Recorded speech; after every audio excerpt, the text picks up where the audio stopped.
Bismillahirrahmanirrahim. Wassallallahu ala sayyidina Muhammad wa ala alihi washabihi wasallam. Assalamualaikum warahmatullahi wabarakatuh. Ini adalah video pertama yang membahas tentang misteri surah Al-An'am. Di dalam mushaf Al-Quran, surah Al-An'am adalah surah yang ke-6, diturunkan di Makkah, terdiri dari 165 ayat. Menurut suatu riwayat, surah Al-An'am adalah satu-satunya surat yang dibawa Jibril didampingi 70.000 malaikat, langsung satu surat sekaligus. Yang disebut sebagai hatinya surah Al-An'am adalah ayat 103. Hatinya surah Al-An'am. Bunyi ayatnya, la tudrikuhul absaru wa huwa yudrikul absara wa huwa latiful khabir. Kiai Haji Husain Ilyas dari Mojokerto mengijazahkan ayat ini agar dibaca 300 kali selalu setiap hari, supaya organ-organ di dalam tubuh kita akan tetap awet dan kuat, tidak mudah karat, sehingga tetap selalu sehat. Pada hadis marfu ada disebutkan bahwa 3 ayat pertama dari surah Al-An'am apabila dibaca pada pagi hari, Allah akan mewakilkan 70.000 malaikat penjaga, ditulis amalnya sampai kiamat. Saat kiamat nanti, Allah berfirman, berjalanlah di bawah naunganku, makan dari buah-buah surga, minum air Kautsar, mandi air Salsabil, dan tidak ada hisab. Ini hadis riwayat Imam Al-Wahidi fil Wasid dalam kitab Al-Wasid, juga kitab Ruhul Bayan juz 3 Sohifah yang ke-3. Untuk memperoleh faedahnya ini, ayat pertama dan ayat ketiga surah Al-An'am, ayat pertama sampai ayat ketiga surah Al-An'am ini baca 1 kali atau 3 kali setiap hari. Surah Al-An'am ayat 1 hingga ayat ketiga. Kemudian menurut Imam Musaukoni dalam kitab Tuhfatul Zakirin, baca ayat 124 surah Al-An'am sebelum berdoa pada tiap-tiap usai sholat fardu. Ini adalah doaul ayatun alwi al-maliki doaul jalalah taini, ayat yang memiliki 2 nama Allah. Syekh Ashraf Hamid Hasanain mengatakan, adu'a'u bainal lahzainil jalalaini mustajab. Satu-satunya 2 lafal jalalain yang berdampingan. Syekh Abun Yahya dari Bandung mengatakan bahwa para kiai-kiai di zaman kuno, di zaman dahulu, pernah bilang bahwa ada Allah gandeng 2 di Al-Quran. Maksudnya kalimat Allah yang berdampingan. Doa di tengah itu tidak akan ditolak. Habib Ahmad bin Ali Al-Atos dari Pekalongan setiap sebelum subuh suka membaca surah Al-An'am ini. Syekh Abun Yahya membacanya dari awal surat. Syekh Muhammad Maliki juga suka membacanya, sebagaimana yang terdapat dalam kitab Abu-Abul Faraj.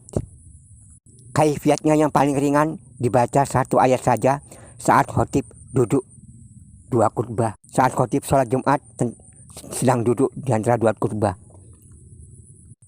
Usahakan baca sholawat dulu, lalu baca ayatnya, surah Al-An'am ayat 124. Wa idza ja'atuhum ayatun qalu lan nu'mina hatta nu'ta misla ma utiya Rasulullah. Berhenti dulu, silakan berdoa apa saja, lalu lanjutkan ayatnya.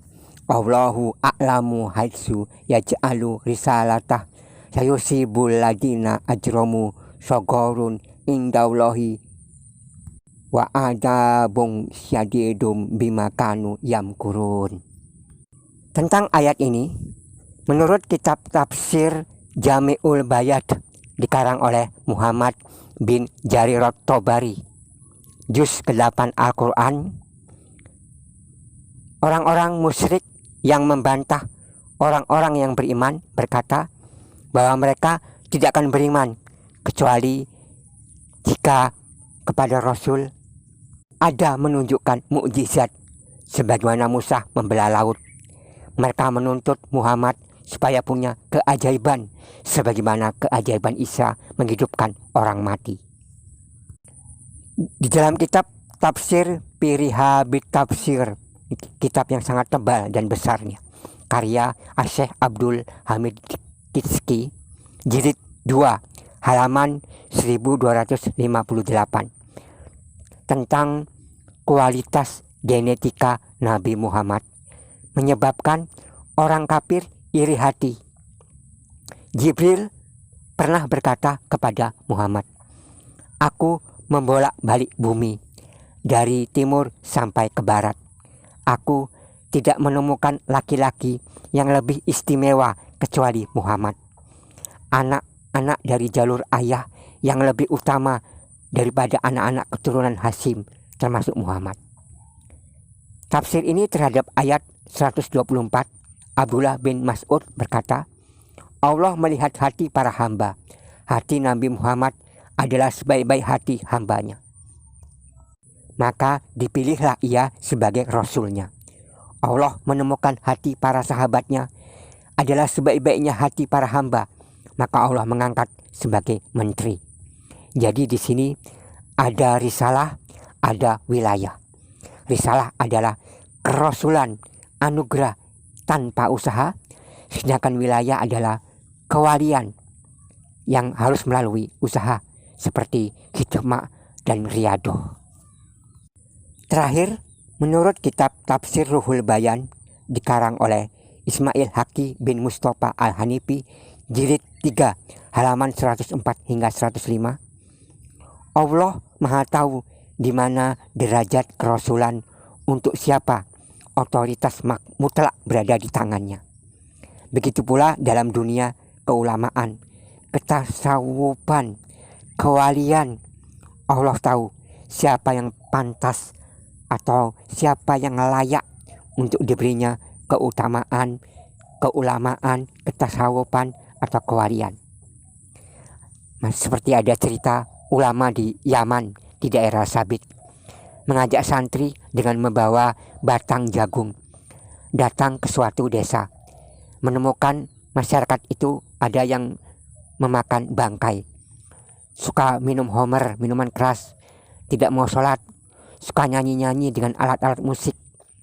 Di antara mereka ada orang tua. Maka ulama Yaman menyuruh salah seorang muridnya memanggil orang tua tersebut untuk datang menghadapnya. Si orang tua itu ia hukum, didera atau dicambuk dengan batang jagung. Terus orang tua disuruh cuci pakaian. Mencuci pakaiannya, terus diajari mandi, diajari cara berwudu, dan diajari cara sholat zuhur bersama guru Yaman itu, yang bolak-balik menasehatinya bahwa kalau sudah tua hendaknya segera bertobat, ingat mati, jangan hanya bersenang-senang. Ketika sampai di suatu laut, ternyata orang tua itu mampu berjalan di atas air. Berjalan begitu saja dia di atas laut seperti berjalan biasa di daratan. Kata guru, orang tua itu, yaitu ia, telah diangkat sebagai wali, pengganti wali Abdal yang wafat. Abdal maksudnya ya, pengganti wali Abdal yang telah wafat.